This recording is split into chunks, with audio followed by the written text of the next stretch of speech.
Bien, bonjour à tous. Nous sommes avec vous jusqu'à 14 heures précises. Il est déjà 35. On va recevoir dans un instant Florent Barthes. Bonjour. Bonjour. Il est technicien des parcours de retour à l'emploi au Conseil général. Bien sûr, Anansa Devouton sera avec nous aussi, président de l'association Ekalalomi Kalima. La chanteuse sera là. Jean-Luc Divial de retour, provisoirement.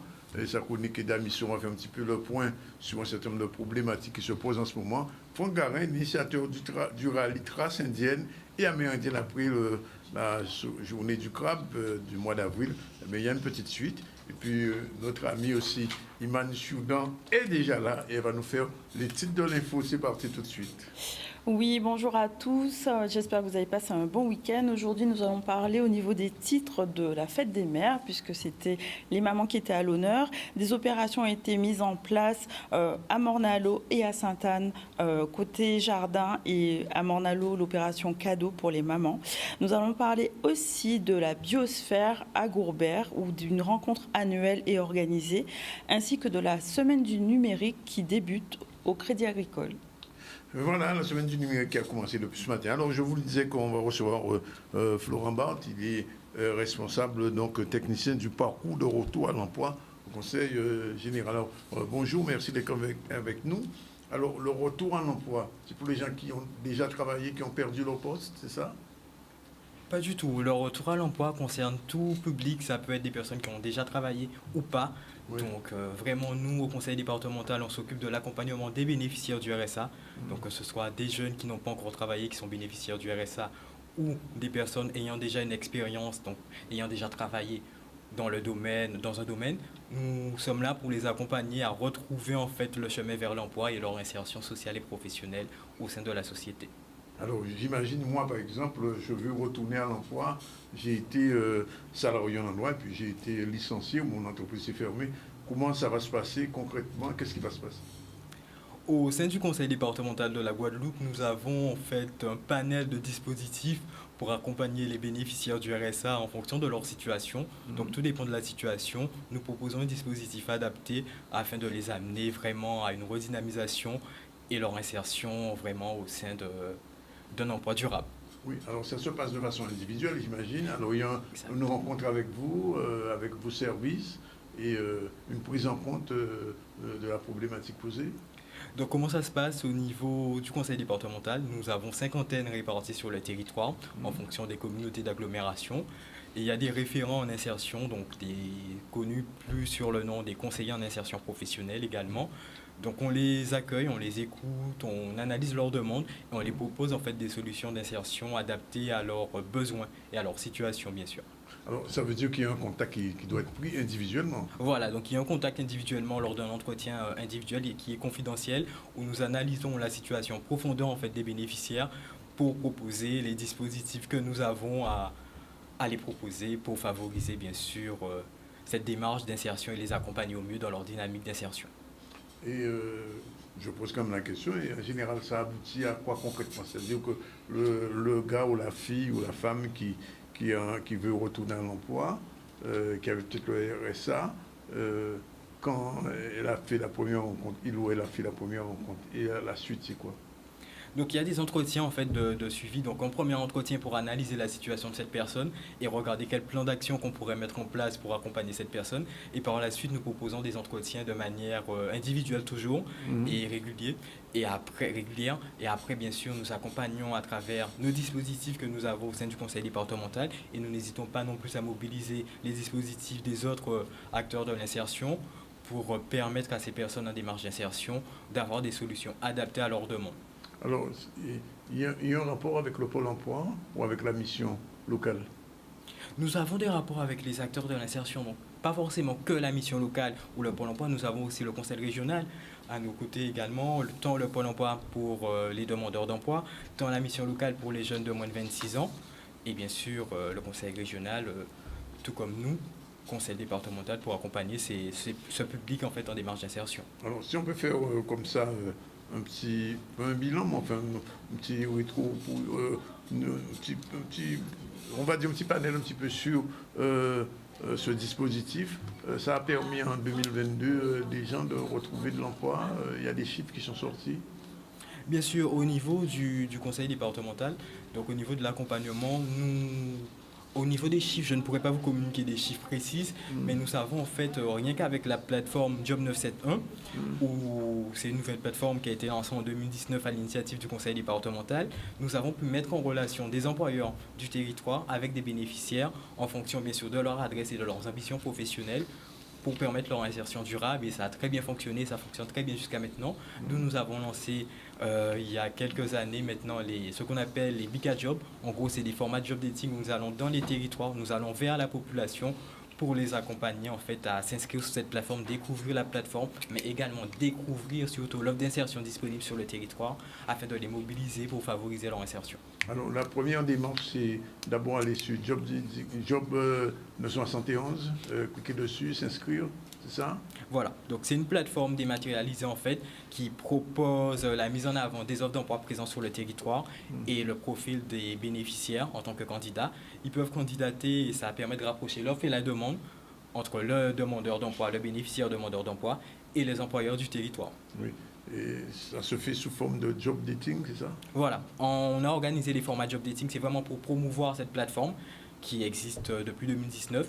Et à travers des job dating où nous invitons des employeurs à nous rejoindre, nous invitons d'autres acteurs de l'insertion à nous rejoindre pour découvrir l'offre d'insertion disponible sur le territoire. Car Job 971 ne s'arrête pas qu'à des emplois, ça s'arrête aussi sur les offres d'insertion disponibles. Donc on a la formation également, on a les ateliers parcours d'insertion qui sont des ateliers de dynamisation professionnelle.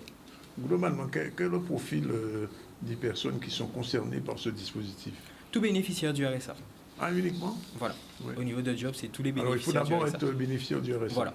Ouais. En sachant que le RSA, c'est une situation provisoire. C'est une situation provisoire et d'où cette plateforme a été mise en place pour les encourager et les amener à retrouver un emploi. Donc c'est un tremplin vers l'insertion durable. Oui. Et combien de, j'ai envie de dire, de lieux de rencontres existent-ils sur le territoire? Cette année, nous avons eu 19 lieux. Donc nous sommes au milieu de l'année. Nous avons déjà réalisé environ 10. Il nous reste 9 Bika Jobs à tenir sur le territoire, l'ensemble du territoire, pour rencontrer la population et promouvoir l'offre d'insertion. Je pose toujours la question, prévu aussi pour les îles du Sud, c'est-à-dire Marie-Galante, Desirade-les-Saintes. Bien sûr, Marie-Galante, très bientôt Marie-Galante. Donc je vous dirais que c'est en juin exactement, je peux vous donner la date d'ores et déjà. Oui. Au niveau de Marie-Galante, ce sera exactement le 22. Le 22 juin, nous serons à Marie-Galante pour rencontrer les bénéficiaires du RSA et promouvoir cette plateforme et l'offre d'insertion disponible pour favoriser leur insertion durable. Pas encore de date pour les Saintes et Désirades? Pas encore, non, pas encore. Pas encore? Mais j'imagine que c'est quand même prévu. C'est prévu, c'est Oui. prévu. Oui. Nous faisons l'ensemble du territoire, nous allons surtout pas oublier les îles du Nord. Donc voilà, non. Pas question d'âge pour ce dispositif, ça va de quel âge à quel âge? Dès que vous êtes bénéficiaire du RSA, donc ça peut partir de 16 ans jusqu'à la retraite, bien sûr. Jusqu'à la retraite? Et même après. Ah oui, et même après? D'accord. Bon, alors, on va conclure là-dessus. Donc, le dispositif, on a dit, s'adresse aux gens du RSA. Il y a des points de rencontre. Il y a le Job 971 qui est la plateforme. Voilà. On s'inscrit, c'est ça? On s'inscrit. Les gens qui nous regardent, ils s'inscrivent. Après, il y a un contact avec vous. Oui. Et le contact, vous l'avez dit, il est individuel, donc au coup par coup, c'est-à-dire chaque personne. Puis après, on débouche sur un emploi ou une insertion ou une formation. Voilà, une formation, des ateliers parcours d'insertion. C'est vraiment un panel de dispositifs que propose Job 971. On ne s'est pas arrêté qu'à l'emploi, on a englobé vraiment la totalité des dispositifs d'insertion présents sur le territoire pour pouvoir répondre à la demande en fait, de nos bénéficiaires, des bénéficiaires du RSA. Parce qu'en fait, je voyais sur la vidéo qu'il y avait un conseiller numérique. Voilà, donc il y a des conseillers numériques aussi au sein de cette plateforme qui sont vraiment présents pour accompagner les demandeurs d'emploi qui ne maîtrisent pas forcément le numérique à s'inscrire, donc à les accompagner à s'inscrire, à créer leur CV en ligne également. De créer leur CV en ligne? Voilà, Oui. La plateforme permet de créer également son CV en ligne directement en fonction des critères que nous remplissons et ça génère le CV et nous pouvons postuler un peu partout sur les offres qui nous intéressent à proximité en fonction de notre mobilité et de nos compétences. Le conseiller numérique peut accompagner les gens qui ont des difficultés avec le numérique? Oui, c'est exactement sa mission, les accompagner en fait dans leur démarche d'insertion au niveau numérique, donc ceux qui ont des des frais en fait avec l'usage de l'outil numérique. Ils sont là pour les accompagner au quotidien au sein des antennes locales d'insertion. Alors, le point d'ancrage, c'est le job 971.fr, c'est ça? Job 97.1, exactement. 97.1, oui, .fr. Et donc, c'est à partir de ça qu'on peut accéder à la plateforme et aux formations et à l'insertion qui est prévue. Exactement, donc on peut se connecter directement sur www.job971.fr, découvrir l'offre d'insertion disponible, s'inscrire sur la plateforme pour être à jour en fait, de ne pas louper d'informations ou de nouvelles formations, de nouveaux dispositifs et s'inscrire au dispositif. Et il faut surtout être quand même... être accompagné au quotidien par des conseillers numériques, oui, mais des surtout référents. être, on veut dire, allocataire du RSA. Et être allocataire du RSA, bien sûr, pour se tremper vers l'emploi. Bien. Je vous remercie pour ces informations qui étaient nécessaires. Et donc, il y a un téléphone peut-être, non? Le numéro de téléphone, bien sûr, c'est le 0690 35 06 19, ou sinon, je vous invite à consulter l'annuaire des antennes locales d'insertion. Oui. Donc, dans chaque point de rencontre. Dans chaque point de rencontre, voilà. Voilà. Tout est dit. Voilà, merci. On va commencer tout de suite à effeuiller un petit peu l'information. Le lancement aujourd'hui, ce matin, de la semaine du numérique au Crédit Agricole aux Abîmes. On avait reçu la semaine dernière, on se souvient, Kenny Chamougon qui nous parlait de cette semaine du numérique qui était un moyen justement pour permettre à des chefs d'entreprise et des entrepreneurs de faire un petit peu le bilan. On regarde un peu ce reportage de Maxime Morel. C'est parti. La place du numérique aujourd'hui, ça a été longtemps un secteur très, je dirais, à la mode où on voulait y travailler parce que ça faisait tendance d'y être. Aujourd'hui, on se retrouve sur un secteur, on a de plus en plus d'entreprises qui génèrent une activité économique réelle, une activité économique forte. C'est important pour nous d'avoir un moment où on peut parler du numérique de manière positive, où on peut mettre en valeur des activités, des actions concrètes et des entreprises concrètes. Là, on vient d'avoir, par exemple, l'intervention de Francis Martin de Tutsila, French Tech 120, avec une activité de recherche sur l'éco-responsabilité. On parle d'activités concrètes sur le territoire. Donc, nous, c'est important de pouvoir valoriser le secteur et montrer qu'on travaille ensemble à développer un territoire de manière structurelle et concrète. Ce qui est important dans la semaine du numérique, c'est surtout de sensibiliser l'écosystème. C'est d'arriver à recréer des liens autour de problématiques qu'on a dans nos territoires, pour notamment le financement des startups et des projets innovants, et puis également pour créer un ensemble, un écosystème qui sera toujours favorable à créer de la valeur et à créer des emplois. Demain, autour de la cybersécurité, un vrai sujet où beaucoup d'acteurs se font pirater ces derniers temps. On l'a vu encore avec d'autres collectivités il n'y a pas longtemps. Les derniers événements qui ont eu lieu sur notre territoire, également en Martinique récemment, nous prouvent qu'on est vraiment concerné par ces questions de cybersécurité. Donc c'est vraiment fondamental de participer à ce type d'événement-là parce que la sécurité, c'est quelque chose de transverse. Il faut absolument que chaque chef d'entreprise, chaque porteur de projet puisse l'intégrer dans ce qu'il met en place. Le numérique est complètement ancré maintenant, et dans les entreprises et dans les administrations. Si vous n'avez pas de numérique pour votre activité, comme un tas d'autres d'activités sur notre territoire, on ne peut pas travailler. Sauf qu'on s'en rend compte en général seulement lorsque le mal est fait. Et nous, notre objectif, c'est d'aider tout simplement à ce que l'on puisse anticiper les choses. Je pense qu'aujourd'hui, tout le travail qui a été fait au cours de ces 4 dernières années, notamment par la cellule innovation du MEDEF, joue pleinement son rôle et arrive à créer un écosystème qui est super favorable. Voilà, je vous rappelle que mercredi se déroulera au Conseil général à Basse-Terre, au Palais, donc le congrès des élus. Ce congrès aura pour mission de statuer, enfin en tout cas de faire avancer le débat sur changement statutaire ou évolution. Enfin bref, on verra puisque cette fois-ci les maires sont prévus, les conseillers généraux et aussi les parlementaires sont tous là.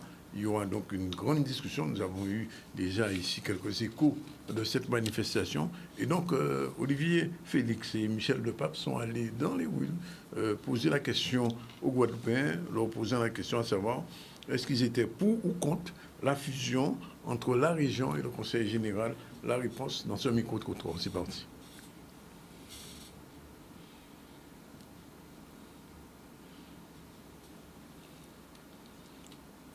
Il s'agit donc... oui, voilà, c'est parti pour Parce que depuis que la loi de décentralisation qui avait été prise par le fer, j'ai toujours été pour. Et j'ai toujours trouvé qu'à cette époque, c'était une erreur d'avoir 2 institutions. Je n'ai pas étudié ce truc-là du tout. Je n'ai pas étudié, je ne me suis pas penché là-dessus. Je ne veux pas vous donner de fausses réponses. J'ai entendu parler, mais non, j'ai pas... Je serais plus pour qu'il y ait une seule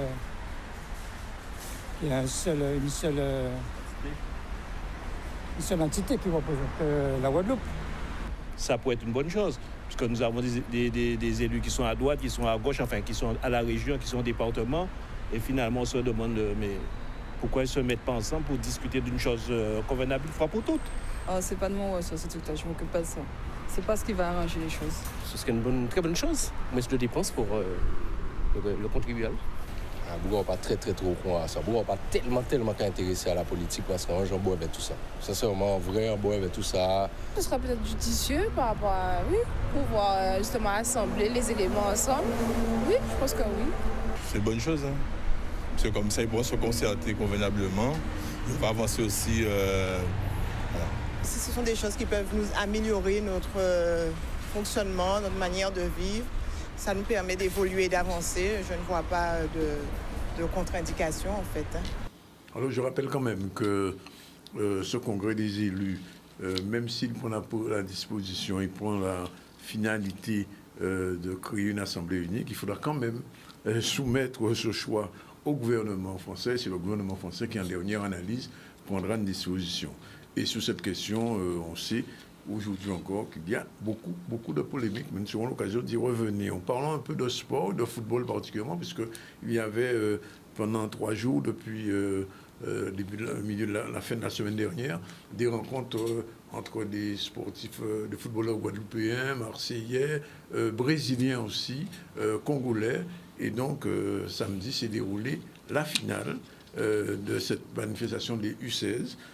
C'est un reportage...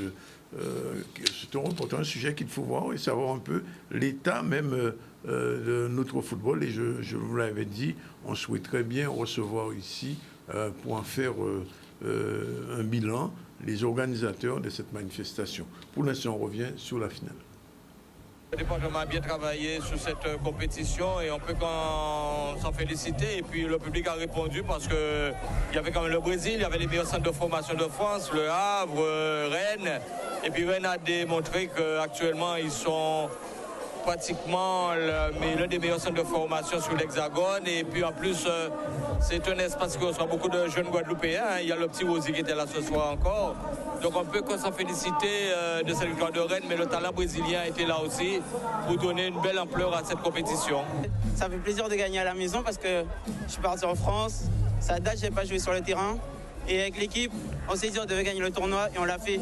Contre une équipe du Brésil qui était très compliquée à jouer, beaucoup de vices, et ça l'a fait.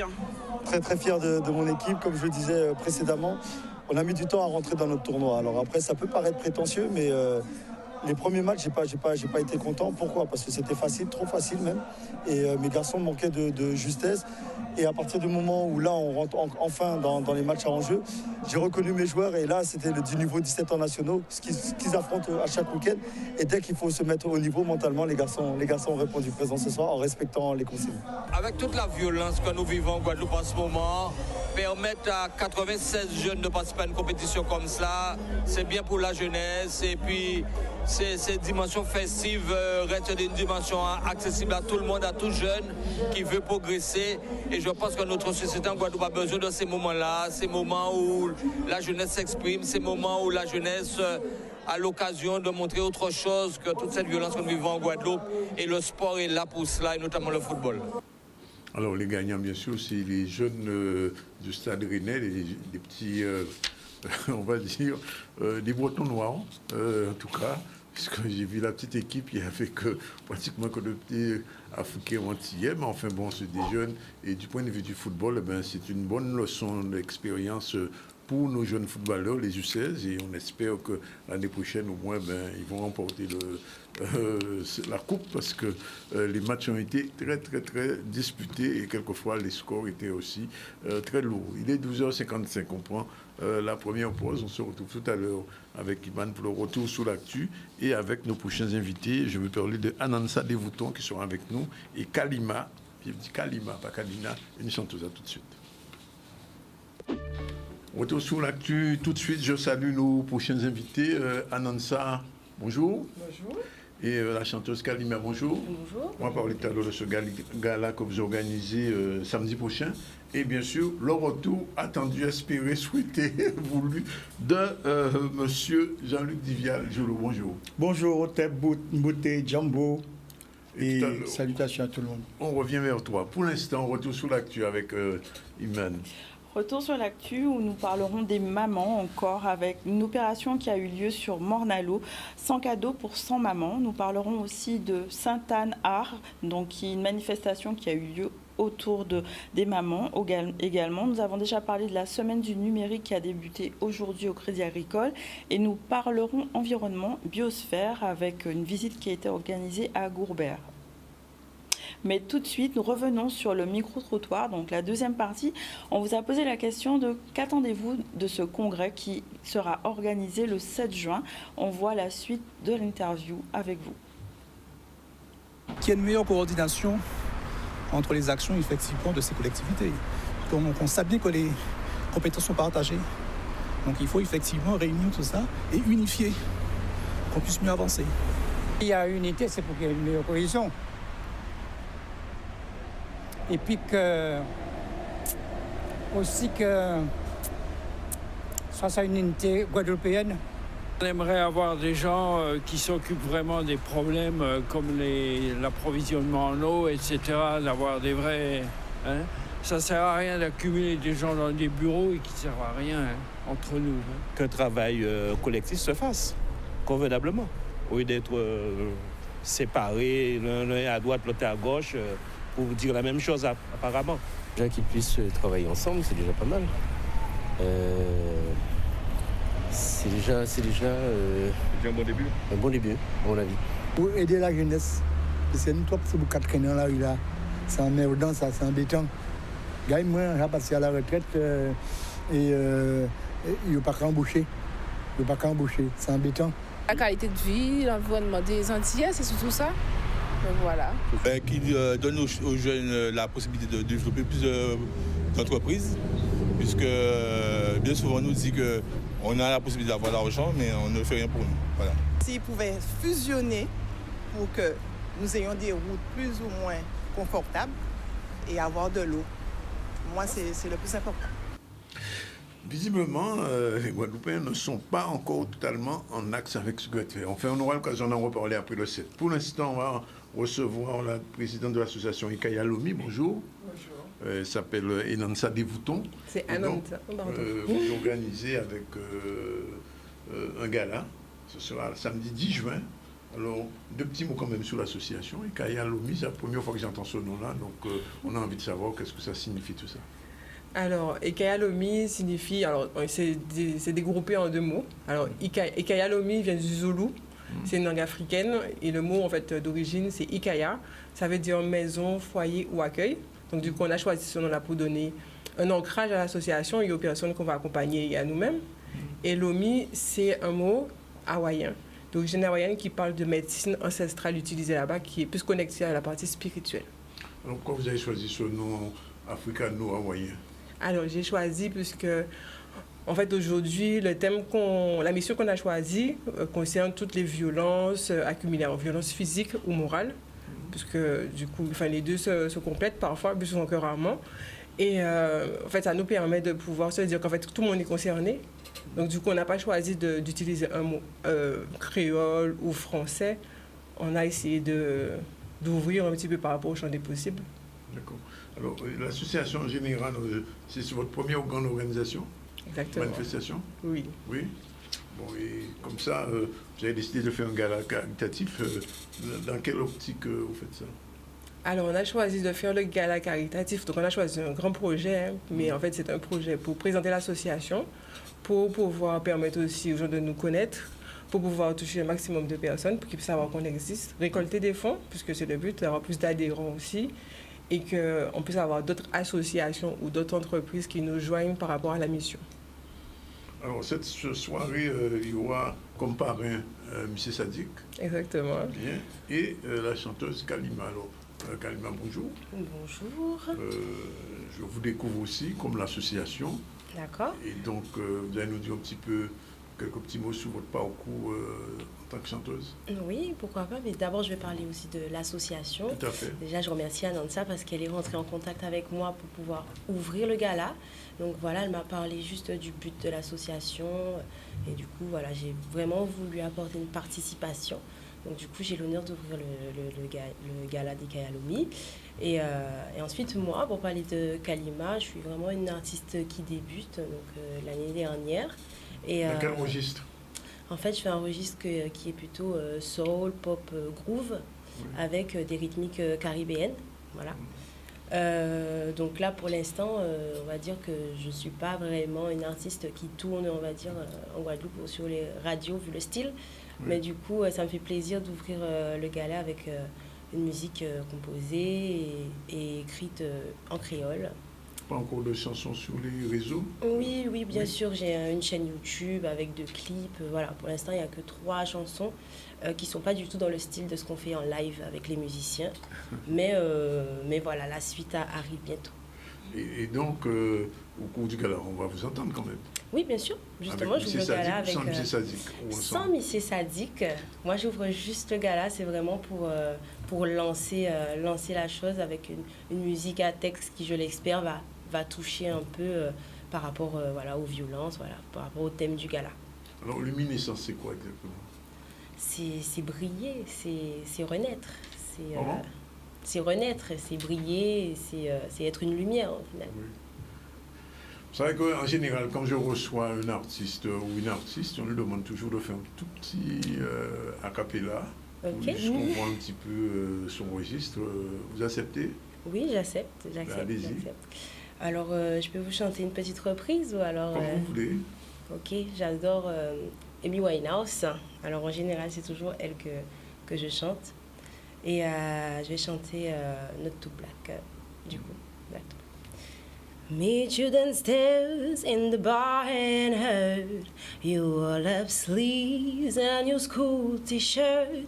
You say, what did you do with him today? And sniff me out like I was take away. 'Cause you're my fella, my guys. And me on Stella and fly. By the time I'm out the door, you till me down like a watching more.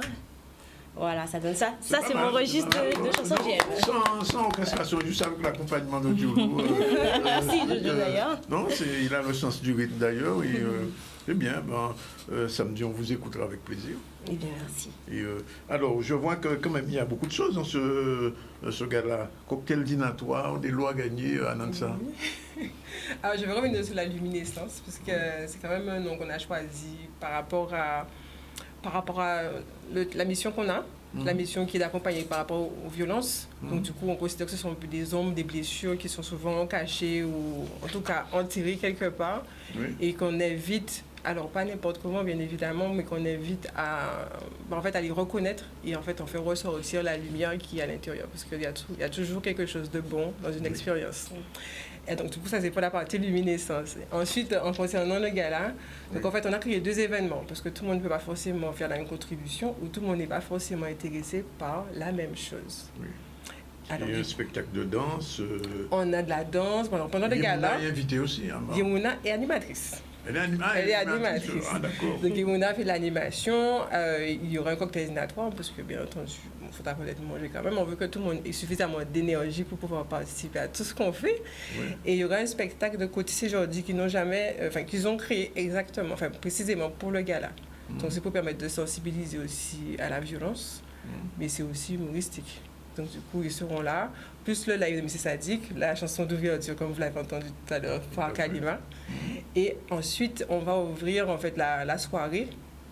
Donc, le gala va être terminé à 23h30. Et en fait, la casa va être ouverte à tout public. Minuit, on ne va pas jusqu'à minuit. Jusqu'à minuit, peut-être. Après, la casa est ouverte pour tous les people. puisque du coup, ils peuvent venir à la soirée juste après. D'accord. Les tickets sont déjà en vente? Les tickets sont déjà en vente. D'accord. Bon, le rendez-vous est pris samedi. à la Casa. On a dit, c'est à la Casa. C'est à la Casa. Ils sont à 15 € les préventes jusqu'à ce soir. Jusqu'à ce soir. Jusqu'à ce soir. Et on s'adresse à qui? En fait, vous pouvez les trouver sur Bizouk ou sur les numéros qui sont inscrits sur le flyer. C'est le numéro, alors Anansa, c'est 35 68 46, c'est ça? Exactement. 35 68 46, 77 32 87 77. Il y a 3 numéros. Et donc, on aura l'occasion d'y revenir avant samedi pour booster un petit peu cette soirée, 23h30 à. Je vois, alors là, je me trompe pas. 23h30 à 5h. 5h du matin, oui. À 5h du matin? Oui. Ah bon? Ça, c'est la soirée avec DJ. C'est la soirée avec DJ, là. C'est d'accord. Ok. Et il y a même un dress code? Oui. C'est quoi le dress code? Le dress code, c'est blanc et doré. Bon. Bien, c'est noté. Merci d'être venu. Restez là quand même, puisqu'on va discuter avec quelqu'un qui va parler un petit peu de l'Afrique aussi, puisque Diolo, c'est un spécialiste des cultures africaines et égyptiennes depuis plus de 3 ans, 4 ans déjà. Il fait ici une chronique qui s'appelle Ida Missou. On va voir un petit peu le générique quand même. C'est parti.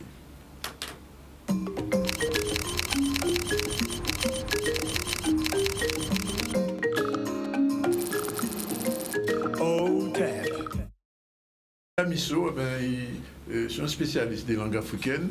Je suis sûr qu'il a été sensible à ce que vous avez dit. Bonjour, Jolo.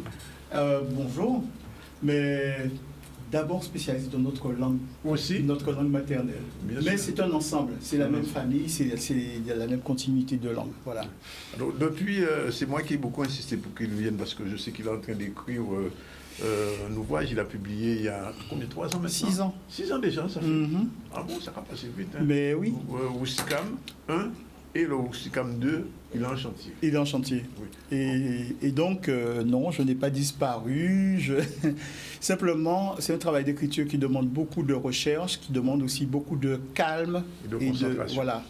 Et c'est une vie de moine, oui, quasiment. Oui. Non, mais c'était un temps nécessaire pour faire mûrir tout cela, parce qu'on tient compte aussi... je tenais à prendre en compte les remarques faites à propos du premier ouvrage, de façon à avoir une écriture encore plus fluide et vraiment faire un vrai travail de pédagogie, de manière que ça soit vraiment accessible au plus grand nombre. Mais là, vraiment, on donne la touche finale concernant la recherche sur les origines de notre langue. Oui. Et après, il nous restera un tome 3 à faire, mais ça sera plus facile. Oui, mais le tome 3, c'est un dictionnaire, donc premier dictionnaire étymologique de notre langue. Alors, la grosse polémique depuis plusieurs mois, c'est bien sûr le fait que vous parlez, tu dis particulièrement, la langue dite créole. Oui. Alors, explication, parce que il y a des gens qui disent, qu'est-ce que ça veut dire la langue dite créole, puisque le point de créole, il ne pas autre chose. Bon, alors... première chose, il faut bien se rendre compte que les définitions qu'on donne sur notre langue n'englobent même pas 10 ou 15% de ce que notre langue est réellement. Ça veut dire qu'on se cantonne à ce qu'on peut ou ce qu'on croit savoir d'elle au cours de ces 300 dernières années, oui. Alors que, en fait, notre langue témoigne de plus de 300 000 ans d'histoire. Parce que dans notre langue, il y a des mots qui viennent de la préhistoire, il y a des verbes qui viennent de la préhistoire, il y a des mots, de la grammaire, tout ça, ça vient de l'égyptien ancien. On voit comment ça a muté, il y a des termes qui ont muté, les mutations qu'on observe dans le copte figurent dans notre langue. Ensuite, quand cette langue continue d'évoluer en Afrique de l'Ouest, eh bien, toutes les mutations-là, on les a aussi. Et donc, si vous vous cantonnez à la définition du créole, ce n'est pas notre langue. Notre langue, c'est beaucoup plus. Et la deuxième chose, c'est que on se trompe sur ce qu'est notre langue et sur comment elle s'est constituée. Donc, ça ne correspond pas. Donc, on dit que c'est une langue créole, mais en fait, la majeure partie des gens qui l'appellent créole ne savent pas vraiment qu'est-ce qu'est notre langue. C'est pourquoi il faut mettre... Le mot créole n'était pas approprié aux Guadeloupéens, aux Africains, l'origine des gens... La première chose qu'ils ont désignée par le terme créole, c'est une vache. C'est une espèce bovine. Vache, oui. Voilà. Et surtout en Haïti, c'était manifeste. Et c'était une façon aussi de railler le langage des Africains de cette époque-là, parce que, en fait, on assimilait leur façon de s'exprimer, qui n'était pas comprise par les Européens, au beuglement de la vache. Donc, voilà, c'est pas flatteur non plus. Et puis, dans ce qu'on appelle créole, et que tout le monde, une bonne partie de personnes présentent comme quelque chose de merveilleux, une création harmonieuse où on a tenu conseil pour... Non, c'est de la souffrance. Ça traduit vraiment comment on a déconstruit une partie de l'humanité pour lui imposer une vision du monde qui n'était pas la sienne, un univers qui n'était pas le sien. Et en fait, la langue traduit la souffrance de nos ancêtres quand ils se sont retrouvés dans cet univers. Parce que quel que soit l'endroit où ils pouvaient regarder, devant, derrière, à droite, à gauche, par terre, c'était l'univers carcéral de la plantation. Et même le ciel, ils se sont appropriés avec l'imposition d'une vision occidentale de la religion. Vous voyez ? Donc, en fait, ça traduit ça. C'est parce que tous les peuples, un peuple n'attend pas sur un autre pour savoir comment désigner ses mains, ses yeux, le soleil, la terre, tout ça. Mais quand vous arrachez un peuple à sa terre et que vous l'emmenez dans un univers et que tout est déjà défini par vous, eh bien, il n'a plus cette possibilité de traduire son univers à sa manière, selon sa vision du monde. Donc, qu'est-ce qu'il fait ? Il reprend les mots qui existent déjà. C'est comme ça que la langue qu'on appelle créole a démarré. Vous voyez, les Français, ils ont colonisé d'autres territoires. Ils ont colonisé le Mali, le Niger, le Tchad et tout ça. Et pourquoi dans ces territoires-là, il n'y a pas eu d'apparition justement de cette fameuse langue dite créole ? C'est parce que les gens sont restés sur place avec leur tradition, leur environnement, et ils ont continué à traduire leur environnement. Et c'est pourquoi ils n'ont pas pu générer des formes de ce qu'on pourrait appeler un créole. C'est l'acte de déracinement qui donne naissance. Alors, quand certains disent, par exemple, que, pour reprendre le mot, que dans la langue créole, il y a beaucoup de mots français, donc le créole, ça vient du latin, ça vient du français, ça vient, etc., etc. Alors, moi, je suis très à l'aise avec ça. Je vais vous dire, on se trompe sur la façon de faire la recherche sur notre langue. La majeure partie, si ce n'est pas tous, des linguistes et des chercheurs sur notre langue qui pratiquent ce qu'ils appellent aujourd'hui la créolistique, pratiquent ce qu'on appelle la méthode descriptive. Ce sont des descriptivistes. Ils décrivent ce qu'est la langue. Oui. Mais la seule méthode linguistique qui permet de connaître l'histoire d'une langue, l'origine d'une langue, c'est la méthode comparative. Et quand je dis la méthode comparative, il faut enlever tous les mots d'emprunt. Vous voyez, la pirouette qu'on fait en disant que ce sont des apports. La linguistique ne connaît pas d'apport. Il n'y a pas d'apport. Il y a des emprunts. Et s'il y a des emprunts, ça veut dire qu'il y a une langue qui a emprunté au français. Il faut questionner cette langue-là, il faut la chercher. Donc, la première des choses à faire, c'est enlever tous les mots français. Et c'est à partir de ce moment-là, quand vous enlevez les mots français, que vous retrouvez l'essence de la langue. Généralement, quand on fait ce type de travail sur une langue donnée, on a à peu près 12-13% de la langue qui nous reste. Ouais. Et sur ça, on va travailler pour reconstituer la langue à l'initiale. Et fort heureusement pour nous, ce qui nous reste de la langue dépasse les 40%. Donc c'est pour vous dire que l'échantillon, il est vraiment solide. Alors, je vais donner un autre exemple plus concret. Je me souviens avoir reçu ici... je crois qu'elle était camerounaise ou congolaise. Congolaise qui ne parlait pas du tout le créole. Elle parlait la langue de son pays natal. Et elle a fait quelques semaines ici. Et elle m'a dit, parce qu'elle me l'a dit personnellement, puisque j'ai son livre, que rien qu'avec ce qu'elle savait de sa langue, elle a pu retrouver l'essentiel, l'écosystème du créole. Comment expliquer ça? Mais c'est la pensée symbolique. Voilà un aspect pour lequel je milite. Il faut qu'on étudie notre pensée symbolique. Parce que notre pensée symbolique... Il faut expliquer ce qu'est la pensée symbolique. Je vais expliquer. Oui. C'est comme l'ADN, ça ne disparaît jamais. Et c'est un phénomène qui s'est créé depuis la préhistoire, donc plusieurs dizaines de milliers d'années. Et c'est encore en nous. Nous pensons le monde comme nos ancêtres jadis, pendant la préhistoire, en Égypte, ensuite dans l'Empire mandé, dans les royaumes Congo. La pensée symbolique, c'est quoi? C'est l'acte par lequel l'homme accède à la parole, parce que l'homme ne naît pas avec la parole. Mais c'est la façon que l'homme a de traduire son environnement en sons, en mots, en phrases. C'est-à-dire que c'est la nature qui nous a appris à parler.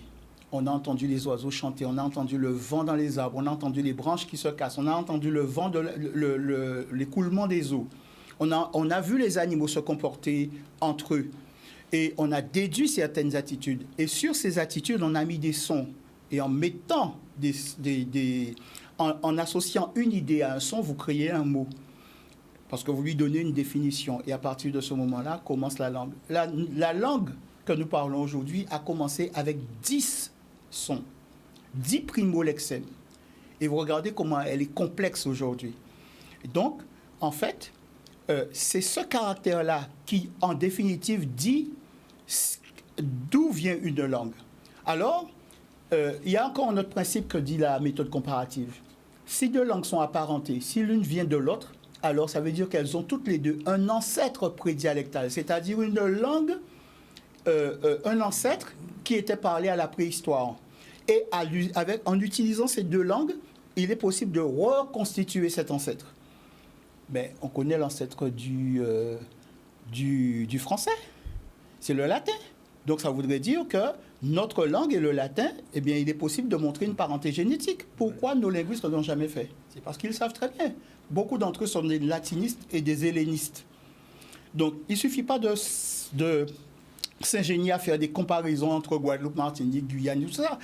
Ça a son utilité, mais ça ne nous met pas en danger. Ce qu'il faut, c'est prendre notre langue, comparer avec le latin, comparer avec le grec, comparer avec, je ne sais pas moi, le sumérien, comparer avec l'égyptien ancien et voir d'où sort la parenté. Et moi, je vous dis que la parenté, elle sort avec l'égyptien ancien. Alors tout à l'heure, Anne-Sa disait qu'elle avait pris un mot de Zoulou pour créer son association. Est-ce que c'est quelque chose de surprenant? Non, ce n'est pas surprenant. Je vais vous dire, toutes les langues que nous parlons aujourd'hui continuent ce même ancêtre prédialectal apparu à la préhistoire. Donc, comme c'est la même famille de langues, ben, c'est comme si, par exemple, vous allez dans une commune de la Guadeloupe, on dit Gouillave, vous allez dans une autre, on dit Goyave, et on autre cas dit Goyave. Mais qu'est-ce que ça change? C'est la même racine, c'est les mêmes concepts, c'est simplement la façon de prononcer. Et cette différenciation se fait naturellement parce que les gens vivent dans des espaces qui sont séparés.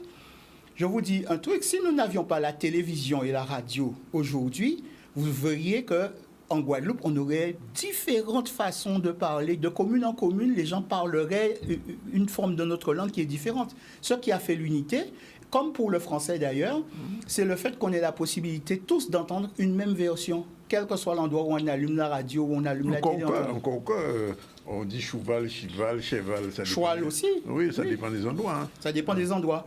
Oui, mais ça il faut se souvenir que de ce qui a construit notre pays, des Congos, des personnes originaires du pays mandé, donc des Bambara, des Fonds. Et donc chacun a une façon de prononcer en fonction de l'accent qu'il a hérité de ses ancêtres. Et c'est encore en nous. Alors, on ne va pas tout faire, mais enfin, quand vous posez une question générale, je me souviens, lors d'une émission, tu as expliqué que notre carnaval, ce qu'on appelle carnaval, qu'on dit qui vient de la religion catholique, finalement, au fond, c'était complètement faux, ça. C'est pas simplement de dire que c'est faux. Il faut comprendre pourquoi ça apparaît. En fait, il n'y a pas de civilisation sans calendrier, et un calendrier a ses rites.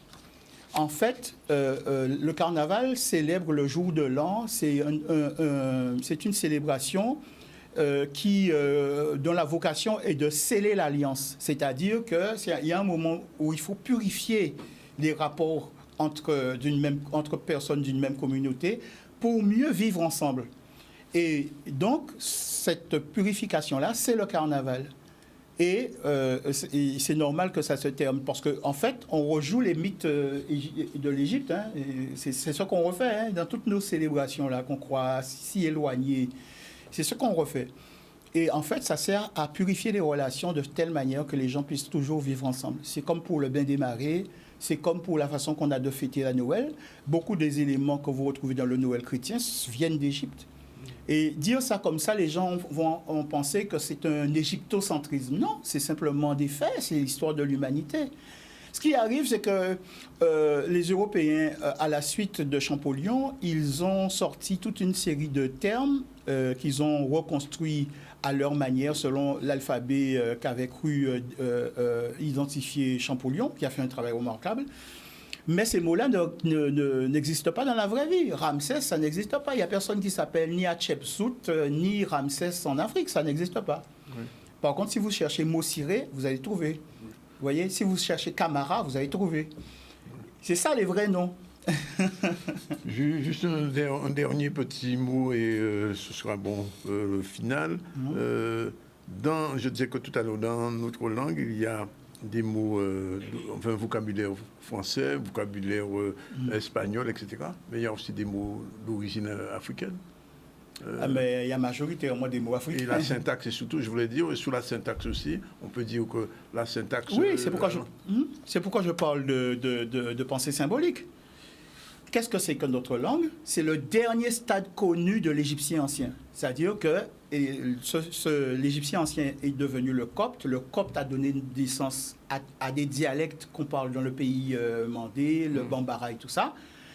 Et après, eh bien, nous, où est-ce que le bateau a pris nos ancêtres? Dans le pays mandé, dans le pays Congo. Donc, quand ils arrivent avec ces langues-là, ils arrivent avec le dernier stade connu. Simplement, c'est la première fois qu'on voit qu'une langue africaine se fait coloniser par une langue européenne. Donc, les mots ont été remplacés, je vous ai dit, parce qu'on a imposé à nos ancêtres un univers qu'ils n'ont pas pu traduire avec leurs propres mots, mais avec les mots qui existaient déjà et qui étaient définis par le système de plantation. Mais en dehors de ça, c'est une langue, la syntaxe est africaine, le lexique est africain. En grande majorité, vous avez des phrases qui n'ont aucun mot de français. La semaine dernière, j'étais en Martinique pour une conférence et je leur disais, voilà une phrase qu'on peut dire aujourd'hui chez vous. Mandio tibolom tala, c'est en ma pipi. Et bien dans cette phrase, il n'y a pas un mot de français. Donc, si notre langue a une base lexicale française, on ne devrait pas faire un pas sans pouvoir mobiliser un mot français. Et pourtant, il y a une infinité de phrases dans notre langue qui ne mobilisent aucun mot français. Jean-Luc, on va s'arrêter là pour aujourd'hui. Oui. On se reverra, j'espère. Oui, très bientôt. Oui. Et on va montrer qu'aujourd'hui, notre langue, on l'a inscrit dans une histoire beaucoup plus longue parce que, par exemple, quand on prend le premier pronom de notre langue, on va expliquer comment cela s'est construit, quel est le premier des pronoms dans notre langue qui est apparu et comment ça se construit. Le en. Le en, oui. Et comment on arrive à mou, mo, moins, man, voilà. On va montrer que c'est une continuité historique sur plusieurs millénaires qui donne naissance à cette langue. Et le plus ancien, c'est le en. Merci. C'est moi. On dit Otep. Et il est l'heure du premier... non, c'est la deuxième séquence déjà. Ivan, oui, c'est la deuxième séquence. On va recevoir tout à l'heure Franck Garin. Et on va terminer avec une chronique qu'on connaît bien. À tout de suite. Voilà, il est déjà 13h34. On va recevoir dans un instant M. Franck Garin. Bonjour. Sociologue, historien, écrivain, mais aussi fondateur de la Journée du Crabe. On va en parler tout à l'heure parce qu'il y a une nouveauté. Pour l'instant, on retourne sur l'actu avec Iman. Oui, retour sur l'actualité. Nous avons déjà parlé de la semaine du numérique qui a débuté aujourd'hui au Crédit Agricole, ainsi qu'un micro-trottoir qui a été fait en lien avec le congrès qui sera organisé du 7 juin. Nous parlerons tout à l'heure de la fête des mères, mais déjà actuellement, nous allons venir sur le sujet de la biosphère où une rencontre annuelle a été organisée. Des délégations sont venues en Guadeloupe pour visiter le centre Saint-Jean-Bosco à Gourbert où il était question de souveraineté alimentaire et de trouver des solutions pour pouvoir développer ce concept en facilitant l'insertion des jeunes. On voit un reportage de Charlie Dagoyen.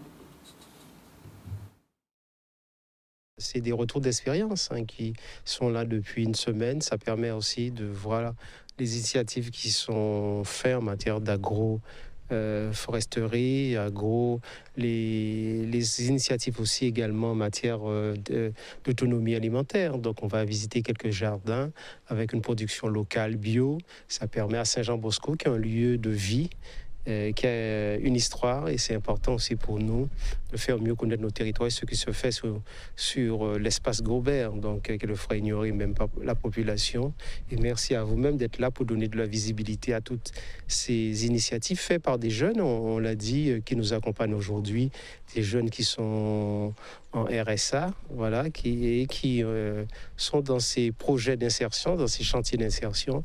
Il faut les encourager afin qu'ils puissent s'insérer tout simplement dans notre société. On a fait d'une pierre deux coups, hein. On a 30 ans et c'est l'occasion aussi de montrer aux autres réserves de France, hein, ce que l'on fait, les travaux que nous faisons et leur faire visiter notre réserve de biosphère. Donc on a saisi l'occasion de la rencontre annuelle pour fêter les 30 ans de la réserve de biosphère de Guadeloupe. Ce qui nous intéresse surtout aujourd'hui, c'est de voir concrètement comment des acteurs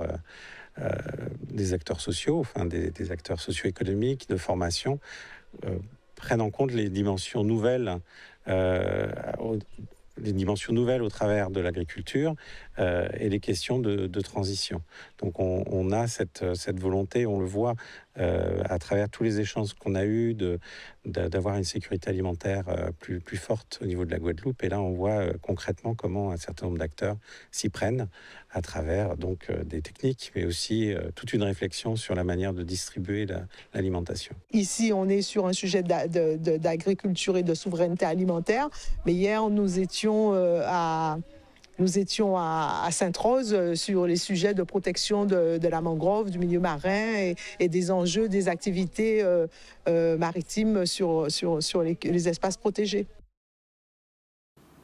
Voilà, une petite réaction, Franck Darin, sur ce qu'on vient de voir. Moi, j'y vois deux choses.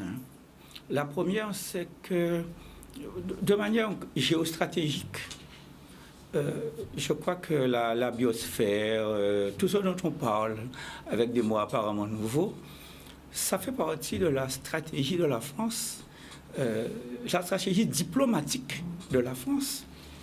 Il y a certes le nucléaire comme arme de dissuasion, mais tout cet espace maritime dont nous parlons, tout cette empreinte écologique qui fait partie des discussions que l'on a, ce sont des stratégies diplomatiques qui ne visent pas uniquement à faire prendre conscience aux Guadeloupéens qu'il faut faire, mais qui ont pour objectif aussi de situer la France, son, entre guillemets, domaine maritime. Son périmètre même. Son périmètre comme un outil politique. Voilà. Et je crois que nous devons prendre garde à ne pas plonger tête baissée, nous culpabiliser. Ah ouais, c'est nous qui avons fait. Moi, je n'ai rien fait contre la biosphère. Je n'ai rien fait contre la nature. On est en train de payer pour de grandes puissances industrielles qui ont délocalisé leur production du côté de la Chine ou ailleurs. Le dérèglement climatique, nous ne sommes pas responsables. Nous sommes en train de le payer. Le premier matricide contre la nature a été commis par le colon quand il a défriché à tour de bras, quand il a creusé des ravines, des rivières, des canaux, comme le canal des Retours. Donc j'entends tout ça avec satisfaction. Mais je dis qu'il est important puisque nous en sommes victimes. Donc il faut faire de la prévention, mais je ne perds pas de vue. Et c'est la deuxième chose, qu'il n'y a pas là véritablement quelque chose que nous avons souhaité. C'est-à-dire que nous sommes en train de payer pour un crime, d'expier pour un péché que nous n'avons pas commis. Mais ça ne veut pas dire qu'il ne faut pas qu'on soit vigilant. Oui.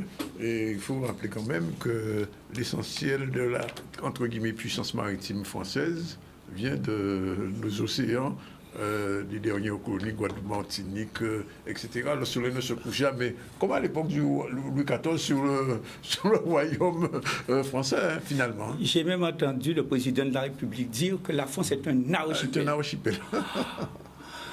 Du coup, il faut même si nous. Franck, alors il y a eu au mois d'avril, je le disais, la fête du crabe annuelle qui est revenue après X années, 2 ans, c'était 2 ans Oui, 3 années même. 3 années de silence. Ouais. Et là, cette année, il y a une nouveauté. Alors bon, dis-moi. Mais la nouveauté, en réalité, c'est la continuité de ce qui a constitué notre thématique, et c'est ce qui explique que nous soyons ici. Le thème de l'édition 2023, c'était caribéen d'abord. Et caribéen d'abord, c'était vouloir prendre sens, vouloir occuper notre espace Caraïbe dans lequel nous sommes et que beaucoup de gens nous envient. Il suffit de voir les reportages pour montrer que nous sommes de plus en plus absents de notre territoire, n'est-ce pas? Et donc, il faut que nous prenions conscience, et quand je dis ça, ce n'est pas une injonction, mais c'est une nécessité, c'est une question de bon sens, que la Guadeloupe, eh bien, elle est la concrétion des cultures amérindiennes, africaines, indiennes, européennes. Nous savons ce que nous devons à tous ces gens, même si certains sont persuadés que nous ne leur devons rien. Donc, lorsque nous parlons de faire un rallye culturel sur les traces indiennes, il s'agit de dire aussi, et de ne pas oublier qu'en 1660, il y a eu un fameux traité qui a renvoyé Hans Bertrand dans la partie, à l'époque la plus ingrate de la colonie, les Amérindiens, parce qu'ils ne correspondaient pas au projet de l'occidental. Il s'agit donc d'aller sur ces traces-là, de les rechercher et de faire connaissance avec cette partie. Parce que les derniers Amérindiens étaient dans cette partie du Nord-Grande-Terre. Mais bien sûr. Oui. Du côté, alors j'allais dire où, mais ça fait partie des questions du rallye. Il ne faut pas le dire. Alors comment ça s'organise ce rallye culturel? Alors comment le point de départ, quel va être le cheminement, j'ai envie de dire? Alors on va partir, puisque l'organisation, elle se fait de manière conjointe avec l'association des Amis de l'Inde, n'est-ce pas? Et ce rallye d'ailleurs a pour marraine Madame Annick Ragoubert, dont on connaît... Danseuse émérite. Ah, oui. Oui. Iman, qui est danseuse aussi, chorégraphe, confirme. Oui.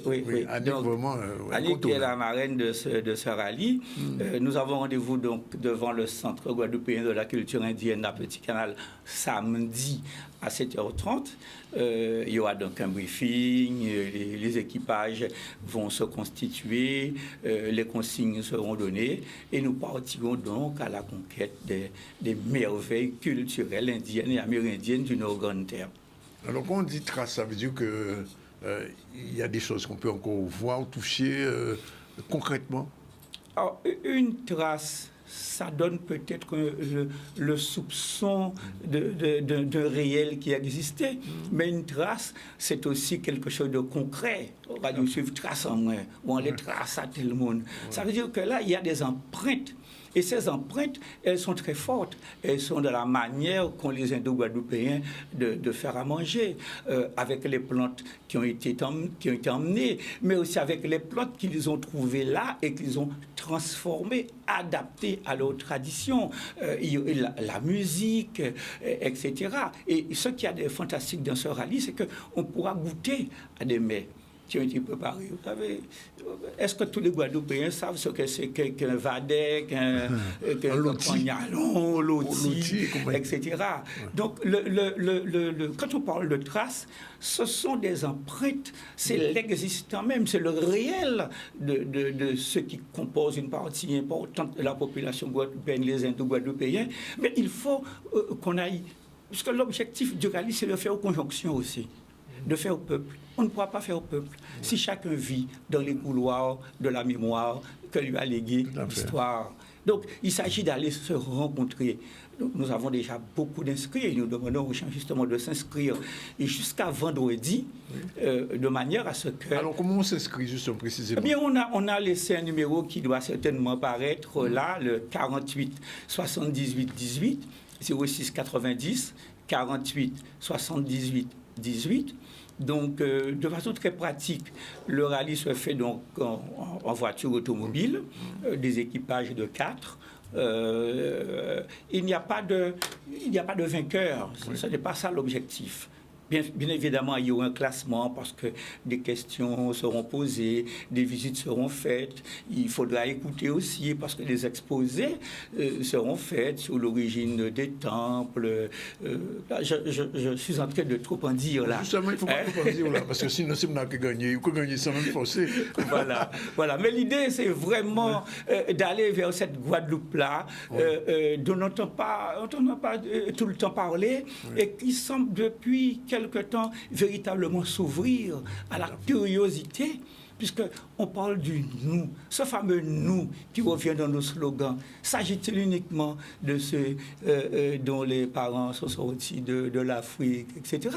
Mais le nous, c'est la concrétion de toutes ces choses-là. Et si nous voulons aujourd'hui, parce que c'est ça l'enjeu, on parle de faire un nouveau statut, d'évolution institutionnelle, il faut qu'on se prépare à gouverner la Guadeloupe.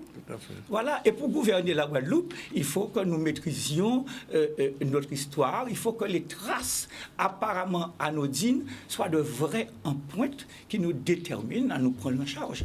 C'est la place de l'histoire et de la culture. Alors, inscription donc jusqu'au 6 ? Mais jusqu'au 8 avril. Jusqu'à vendredi. Le 8, c'est jeudi, mais on ira jusqu'à vendredi midi. Jusqu'à vendredi. Voilà. Et il suffit de le faire au numéro dont je rappelle un petit peu. 40 78. 48 78 18. Donc, oui. Rallye culturel, traces indiennes et amérindiennes d'une grande terre, organisé bien évidemment par toute l'équipe de la Fête du Crabe, mais aussi, surtout, avec l'ingénierie de l'association guadeloupéenne des Amis de l'Inde. Merci Franck. Tout de suite, on se retourne vers Iman. Et générique, est-ce qu'il est prêt? Oui, c'est parti.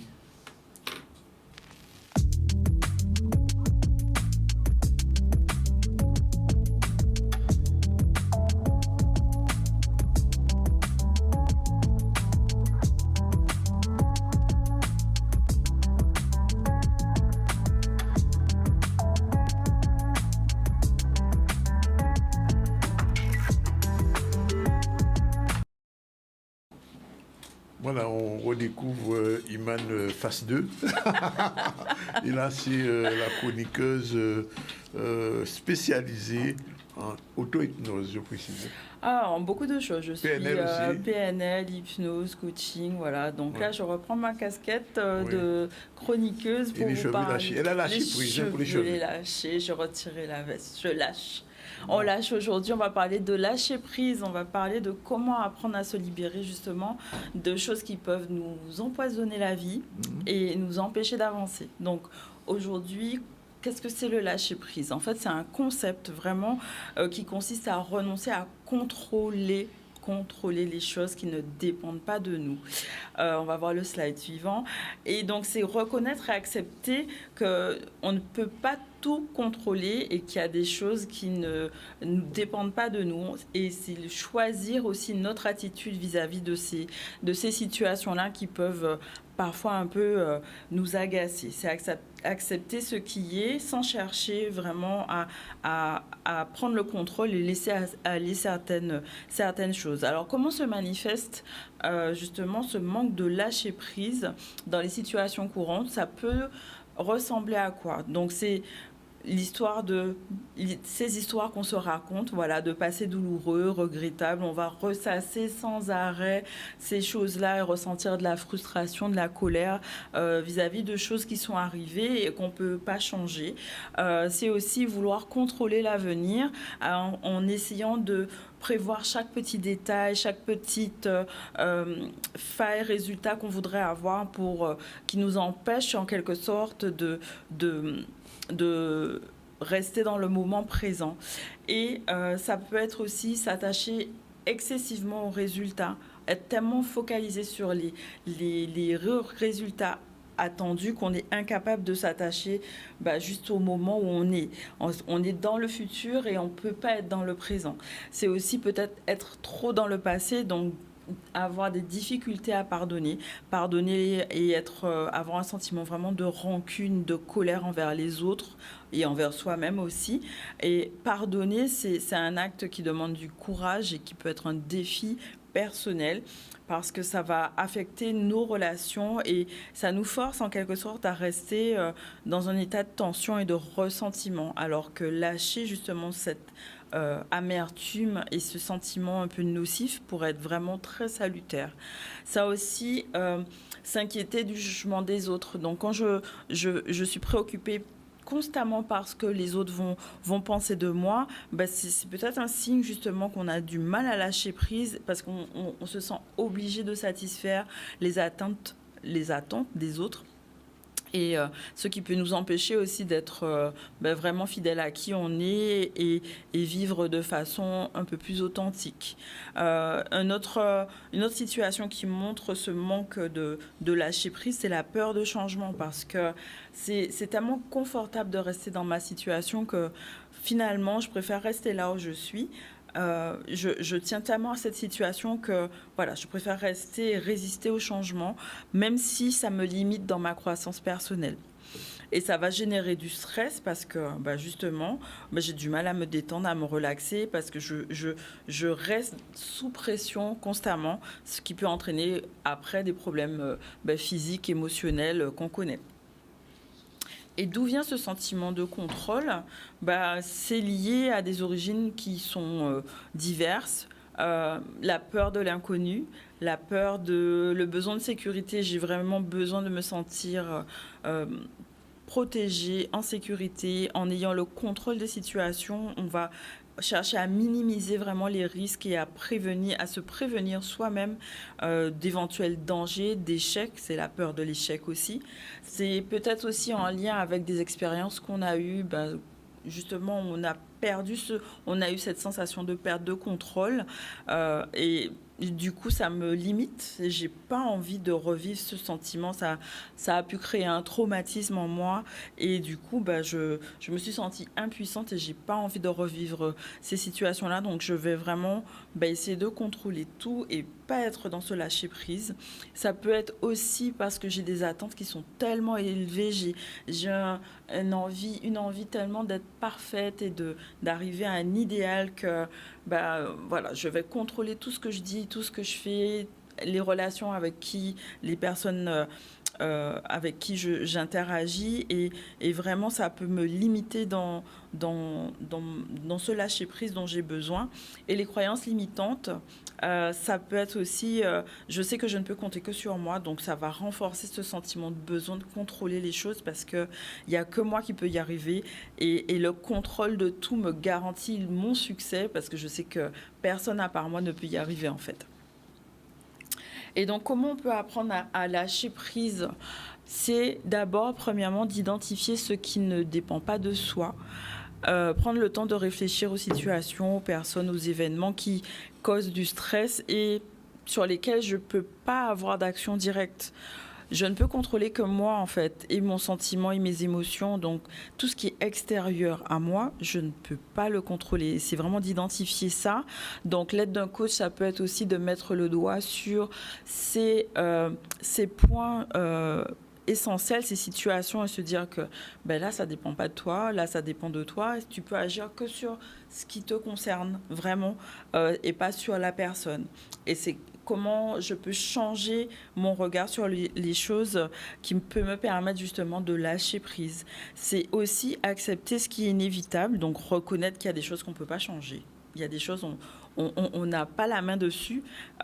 Et c'est accepter que résister plutôt sur ces réalités va nous empêcher d'avancer. C'est avoir aussi le contrôle sur ses pensées et sur ses actions. Parce que, voilà, il y a des choses qui sont indépendante de notre volonté. C'est là où peut-être l'hypnose peut être intéressante, parce que justement on peut lâcher cette pression qu'on se met personnelle, quoi.